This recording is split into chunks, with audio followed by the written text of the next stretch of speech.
৩,৫০০ কোটি টাকার বেশি লেনদেন করেছে আর্জেন্টিনা, ফেঁসে যাচ্ছে আমেরিকার গোয়েন্দার কাছে।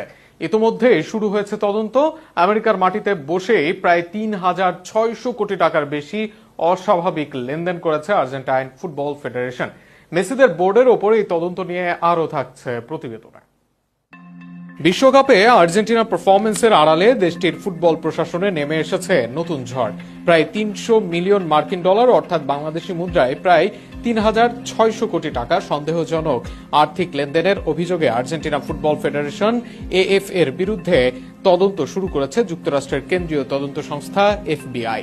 আর্জেন্টিনার শীর্ষস্থানীয় সংবাদপত্র লা নাসিওনের তথ্যের ভিত্তিতে স্প্যানিশ কুরিরা সংবাদ মাধ্যম মার্কা জানিয়েছে, এএফ এর সভাপতি ক্লাউদিও চিকি তাপিয়ার নেতৃত্বাধীন সংস্থার আন্তর্জাতিক আর্থিক কার্যক্রম এখন মার্কিন তদন্তকারীদের নজরদারিতে। যুক্তরাষ্ট্রের ব্যাংকিং ব্যবস্থাকে ব্যবহার করে কোনো